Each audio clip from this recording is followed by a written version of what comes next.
This is the PR Podcast, a show about how public relations helps you tell your story to the world. We talk with great PR practitioners who have the skills, creativity, and just plain savvy to get their clients noticed. Now here's your host, Jody Fisher.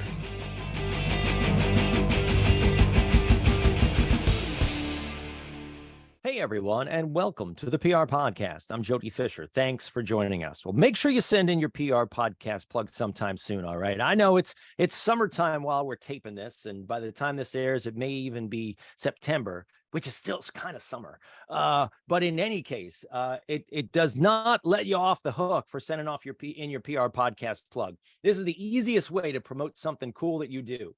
It's not your 9 to 5. It's your passion project. It's your newsletter. You want more people reading your newsletter, subscribing to your newsletter? Let us plug you here. Your cool social media account. Maybe it's a blog. Maybe it's an award you won, right? We've got an award winner on our show today. She's going to tell us all about that award, but maybe it's an award that you won. Let us love on you a bit. Send us a note, and get your PR podcast plug. Send it to us at any of the socials at the PR Podcast, or even at mine at Jody Fisher, or send an email to jody@jodyfisherpr.com. Let us plug you at the top of an upcoming episode. Let's get into our show today. We have a terrific guest. Kathleen Lucente is CEO and founder of Red Fan Communications, an integrated public relations and marketing strategy advisory firm for B2B technology companies. The agency supports early stage and established businesses to build brand reputation and sustain it with the press, investors, analysts, customers, internal teams, and other targeted external constituents. Lucente leads a team of proven senior consultants who work with clients to support strategic business goals, growth acceleration, and preparing for funding, merger, acquisition, or IPO. Kathleen, welcome to the PR Podcast. Thank you, Jody. Thank you for a wonderful intro. Glad to be here. Let's talk a little bit about how you're working with your clients. And that last thing we mentioned, getting people ready for funding, merger, acquisition, or IPO. You are in the business of not just getting hits, but have hits turn into real tangible ROI. Help us understand your business. That's right, Jody. What we are seeing is companies come to us. Usually their CEO has talked to their CMO or their CFO, and they've sat down and kind of mapped out what their exit strategy is going to be 22, 48 months from now. And they need a PR firm that is an integrated PR firm that has successfully brought companies through that process. So we sit down with them and help them think through what's the integrated marketing communication strategy they need to start now in order to plan for either being attractive for M&A, attractive for IPO, and all of the things that need to be done, including thought leadership, investor relations, conferences, byline articles, and all the elements that are going to be really important to build up that ramp. Starting too late is a big problem for companies. And so we really love sitting down early on and making sure those things are happening. It's great to hear you talk about that. And it's a pain point in all of PR, I think. Whether you are doing what you just described, or whether you're opening a new, a storefront, or whether you're trying to even just promote a simple event, starting too late is usually the key to failure. Absolutely. It'll just undermine everything you do. Absolutely. And right now, I mean, in the last couple of years, we've done things like the IPOs, but we've also done SPACs, which are turnaround much faster. And those companies are really trying to condense what normally would be 12 to 16 months worth of work into a 3 to 5 month program. And so that's super, super intense for a lot of companies. And that's extremely important to make sure you have your partner on board early on for that, even if you're even thinking about it, so you understand what are the things and what is the financing we're going to need in order to support that. I know that every company is different, right? And every assignment has got its details, its own individual details. But are there some common themes that you help clients walk through or help clients think about when they're looking at that, let's say 24-month timeline? Are there things that they need to either be thinking about that they're not thinking about, or maybe sequences of events that you try to get them adjusted to? Yeah, absolutely. When it comes to thinking about, it's interesting, people will ask me, what's the difference between getting prepared for an M&A versus IPO? And there's a lot of similarities, right? You're in the process of building brand equity. And so you want to be positioned as a thought leader, which is a word that gets thrown around very aggressively. What we like to talk about is being a specialist in your industry and being known as a trusted advisor in your industry. So move away from a thought leader and think about it that way. And so you're not selling all the time. You're building that client into somebody that everyone's looking to for guidance and advice. They're also known for being highly profitable and showing momentum over the course of the 12 months to 18 months. So they're showing that they're winning deals, that they're getting client testimonials, that they're building, if they're going to do advertising, that they've started it already, because you cannot do that in the last few months leading up to an IPO. So really helping them understand all of these elements and making sure the engines are all running that they want to have running, so that when it comes time for that acquisition or to go public, they're really well positioned and the brand equity is there. Let's talk a little bit about that thought leadership. And I agree with you that it is a far too overused phrase, to the point where now it means nothing. It's way too general. It's way too broad. And I love your description of, what was the phrase you used there? A subject matter specialist. It was different than that. It really is. It really is becoming sort of an industry go-to specialist, that everybody wants to look at your blog, understand what you're saying, that you understand the pain points that the customers are going through, that you're working with, and that you're not just pushing product on them all the time, because nobody wants to read about that. They want to hear, who do I go to? Who could I ask? It's almost like the companies are becoming industry analysts, because if they really want to be a trusted advisor, they have to be looking at the big picture and talking to their customers around those issues. And what are some of those other issues that you help people target, maybe early on, maybe that doesn't result in necessarily press or some kind of external action, but just sort of arranging the house internally? Are there things that you work with them on? Redfin is absolutely known for starting with our clients in brand positioning. So getting their narrative right and really kicking the tires on that. Right now, you're seeing companies all trying to shove AI into their story.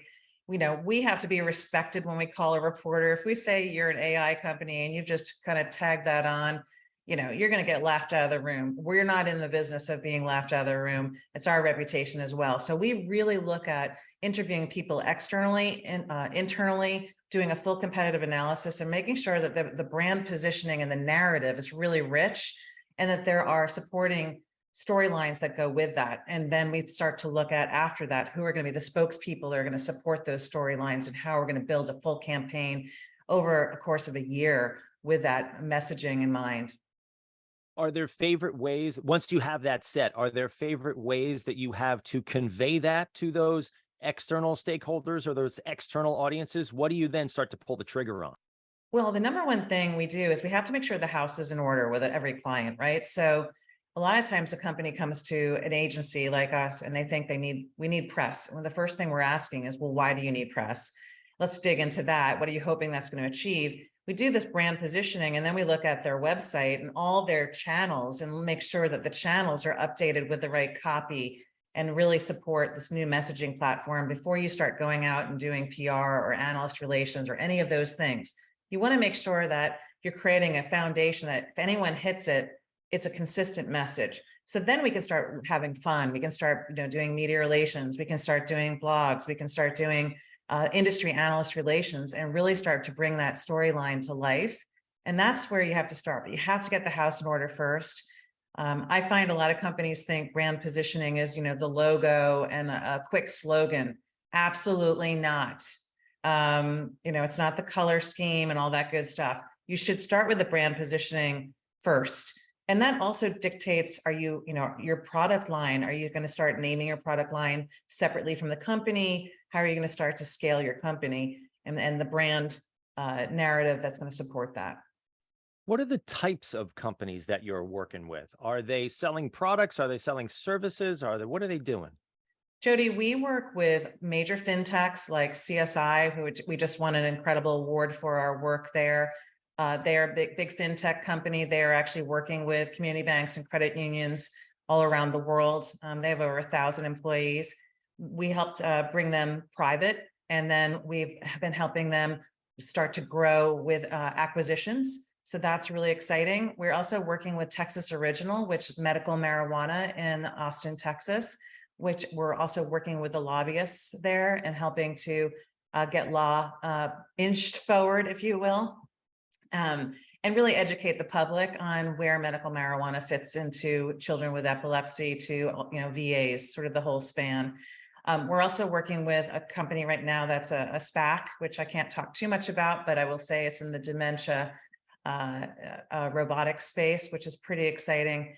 And we're excited to see, I think that's a hot topic that's going to continue to be a big issue for anyone of my age that has parents, where we're starting to look at what's the care later on and where does technology fit into that. So those are the types of companies we're working with. And we're known for also construction tech. So Versatile, which is an incredible company here in the United States and in Israel. They're, that eye on the sky kind of thing on the crane. So you saw that big devastating issue that happened in New York. If that technology had been on the crane, you'd be able to see what really happened, and the AI and the viewpoint, you'd be able to really, the insurance company could even see what happened and be able to figure out how to replicate that and fix those things moving forward. Interesting. You mentioned the camera and the construction side. I've worked with many real estate developers and many construction companies. And if there's one thing that they universally hate, it's cameras on their work sites. It can be true, but I will say that some really big clients of Versatile, they're very pleased that they do have this because they're able to make adjustments and figure out what's going on, and insurance companies love it too. So it's always, one step forward in that kind of an industry. It's not always the fastest to accept new technologies, but we're starting to see some pretty cool innovation there. That's great. That's really good stuff. It's a really interesting company and line of business that you've built. Interested in how you got into this. I know that you said you had an international career. You have a background in tech and in journalism, right? How do you go from doing what you did before to getting into creating RedFan? Well, I've had the benefit of being a high-tech journalist up in Boston, writing about microprocessors and routers and all those types of things while teaching freshman English at Boston College in my early days. And it was interesting. It turned out I had PR people coming in and pitching me as a journalist. And so I kind of saw the good and the bad in our industry, kind of looked at that with a critical eye as a journalist.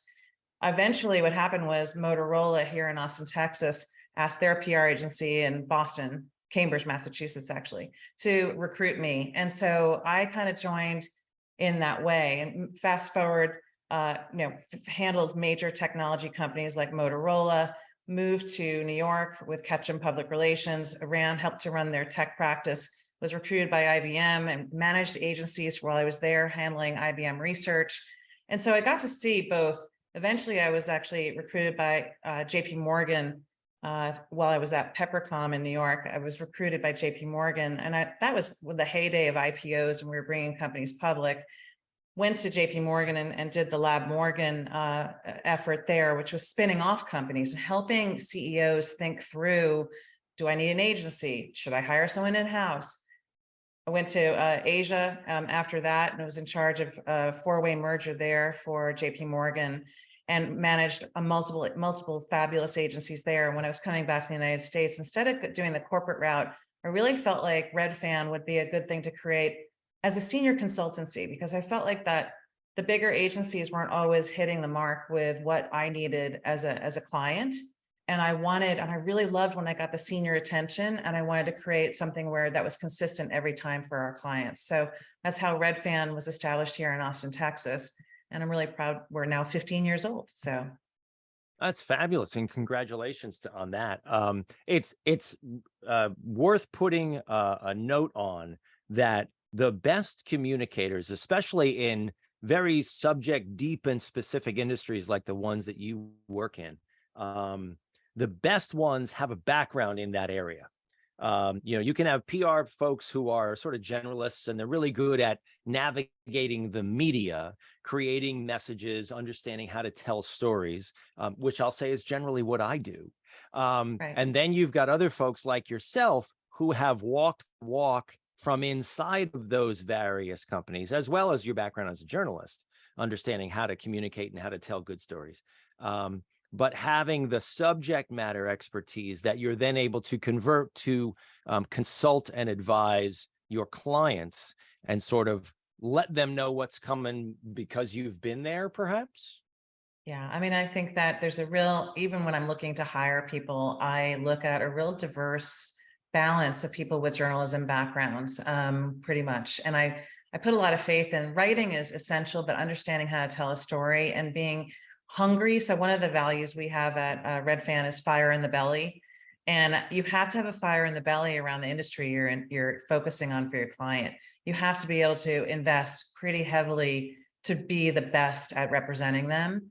And I love that. I mean, I think that that's why we also are very specific about being exclusive. So, with CSI, we would never represent one of their competitors at the same time. We're all in, right? And we're able to truly dig in and have a juicy relationship there and do a lot, both internal comms and external comms with them. So I think that those are also extremely valuable relationships for PR professionals. To have that level of a relationship with a client is really important. In terms of advising your clients on their business goals, on their strategies, and you talked about looking at that 2-year out timeline. Are there things that you've seen clients do? And forgive me, I'm putting you on the spot just a little bit here, and we don't need you to drop any names. We won't embarrass. Jody, I'm on the spot every day. We're in the profession of being on the spot. So throw it at me. Well, I'll tell you, people usually ask me these questions and I'm like, deer in the headlights. And then I get off the call and I come up with 10 examples. So that's what I mean when I say that. Okay. But are there things that maybe people, you talked about getting the house in order. Are there things that people think they need to do first where they're kind of misdirected and they're turned around and they say, well, we really think we need to do that. I mean, the PR example is like, we need to be in the New York Times. And my question is, well, why? Are those where your customers are? Are there things on the business side, on the internal side of these businesses that people are gearing up to achieve a particular thing, but their emphasis is misplaced and you redirect them and sort of course correct them? Yeah, I have a great example. We work with a number of fantastic clients who put a lot of trust in us and maybe are often coming back as a repeat client, as a CEO at a new organization. And one of the biggest things we see is that companies don't really know who their customers are. So they think, let's get some byline articles and a little bit of this and that.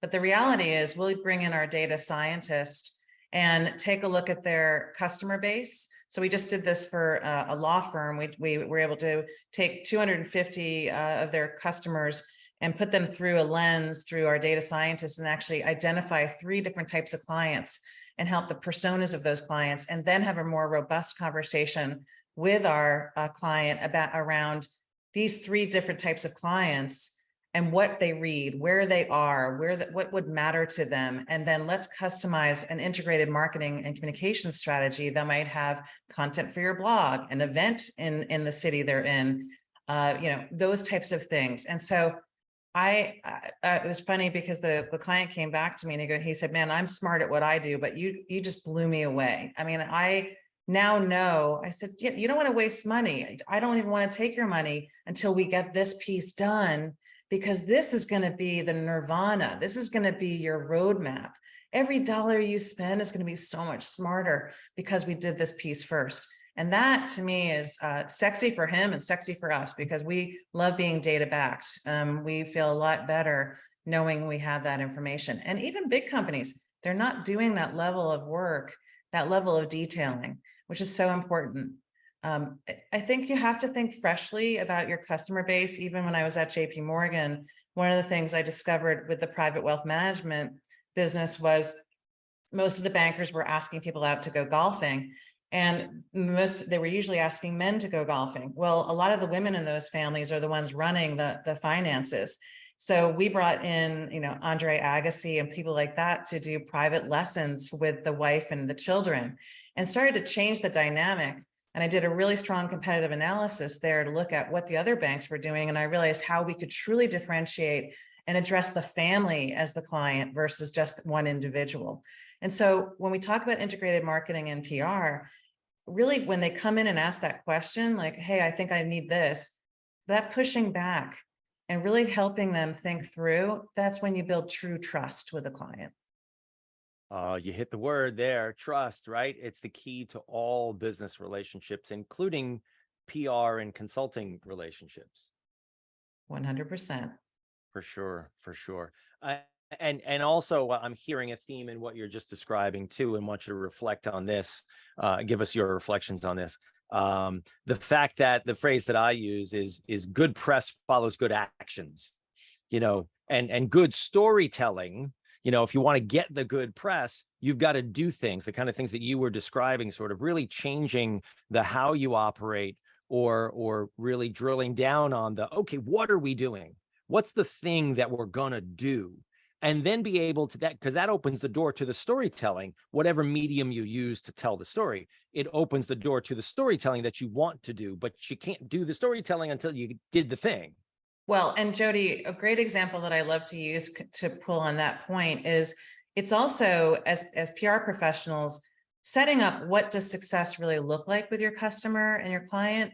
So a good example would be when I was running part of PR for IBM Research, it was like being a kid in a candy store with all the stories I had, right? Every aisle had a Nobel Prize winner or this or that. It was, if you're a media relations person, it was like truly the cookie jar. And one of the things was I had an incredible story that would have been very, very perfect as an exclusive for the Wall Street Journal. But because I was in touch with corporate and the CEO and the sales office, I knew that they were going out to Sacramento to try to win a very big deal with a government agency out there. And they sat down with me and said, is there any chance you could take that story and customize it for the Sacramento Bee? And I said, well, I could try. There's no guarantee with media relations, but I could certainly try. And we did. And instead of giving it to the Wall Street Journal, gave it to the Sacramento Bee. That journalist was in heaven because they knew that this was something that normally they probably wouldn't have gotten. And right off the bat, it landed an article the week that they were having that big meeting, and the IBM won the deal. So that's like, you can measure, right? You can see that whole nirvana moment. And that's what we love to see in our industry, right? Where you can create that level of partnership within a company. But that's a great story. And that only happens when there is communication between the people who are running the company and the PR people or the communications people. And so often I find, and you probably the same, find organizations that will cut the communications people out or bring them in at the very last minute. And had they not done that with you, they wouldn't have landed that article and they wouldn't have landed that deal. That's right, Jody. I was blessed early in my career at Ketchum to have American Management Systems as a client, and the PR professional that was my client was very much connected internally. And as a result, she made it almost a mandate that we win the Anvil and the CIPRA award, right? Well, we said, okay, then you have to get the sales connection there so we can really make that happen. And we won the very first B2B Anvil ever given out as a result of that. And it was because when we were getting those Wall Street Journal articles and things like that, the sales team was using them, and we had sales, we could measure the sales channel and the impact. And it spoiled me, Jody, it spoiled me. So now I really kind of try to insist on it wherever I can. And that spells ROI, right? Sure does. For sure. For sure. Well, Kathleen, this has been a great conversation. So happy that you came on to share your knowledge and your expertise. We are going to now segue into the rapid fire question portion of our podcast. This is where we steal a page from inside the actor studio, ask our guests a series of rapid fire questions meant to elicit a simple answer, maybe a laugh or two. With your indulgence, Kathleen Lucente, let's begin rapid fire question number one. What is your favorite news source? Okay, Jody, it's going to be the BBC paired with Morning Brew, because Morning Brew is like my safety net. Honest to God, like, you're so busy as a PR professional, it's hard to read every single thing. I love BBC because it gives me that kind of the lens on the world that I love seeing. And it's not all America all the time. I'm seeing a bigger picture. It helps me get my brain on straight. And Morning Brew just like helps bring everything to the surface that I think I need to know, from Wall Street to the Silicon Valley. There I am. I love Morning Brew, and I do the similar thing. I substitute NPR for BBC, but I'm right there with you. Hey, Jody, you didn't ask me what I listen to when I'm driving in the car. Okay. So it's going to be NPR. There you go. There you go. Rapid fire question number 2. What's your favorite social media platform? I'm a LinkedIn lady. I absolutely love it. So during the day, I'm LinkedIn, and at night, I'm Instagram. So that's sort of where the world changes for me. And I think it's important to have a break during the day and move into something that's a little sassier and visual in the evening. So that's kind of how that works for me. I like it. I like it. Yeah, it gives your brain a little the recovery time, right? And you can, and I've said this frequently. I like selfies. I like seeing my friends. I want to see my friends where they are, right? So true, especially this summer, all the cool travel people are doing. It's Yeah, inspiring. bring the selfies. Bring the selfies. Rapid fire question number 3: coffee or alcohol? Where there is caffeine, there is Kathleen. So I'm gonna just say it better be dark roast, fresh beans, and the day is better as a result. Absolutely. I'm never far from my Yeti tumbler, and it is always filled with black. Rapid fire question number 4: what's your favorite on the run food? Here in Austin, Texas, I would say Juice Land. So I would wind up getting an I Dream of Greenie smoothie, which makes me feel like I'm on top of the world because I'm having spinach and kale and peaches. And it doesn't feel like I'm eating vegetables, but it's got this energy juice that got me on a high, and probably a Sinful bar, which is a naughty little treat that they have over there at Juice Land. Got to have a little fun. Rapid fire question number 5, Kathleen. What do you want to be after you finish this career? Jody, there's no expiration date on this career. I am so energized by my career that I love being a trusted advisor. I find it gets me up in the morning, and I love it so much. I can't see an end to it, but I would say I have a couple of books in me. So that's probably where you're going to find me and out speaking. So that will be when I have a little extra time on my hands. That's what that's going to be about. We will look forward to it, Kathleen. This has been a great conversation. Please let people know how they can find you online. You can find me, Kathleen Lucente, obviously at my LinkedIn, but I would hit Red Fan Communications up.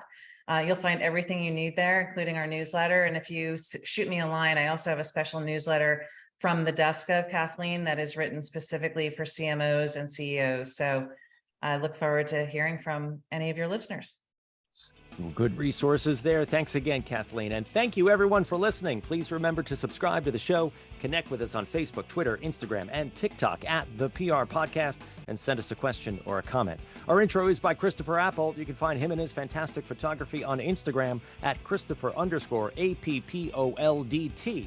Check him out there and hire him for all your photography needs. You can find me online at Jody Fisher on all the socials and on the web at jodyfisherpr.com. We'll see you next time on the PR Podcast.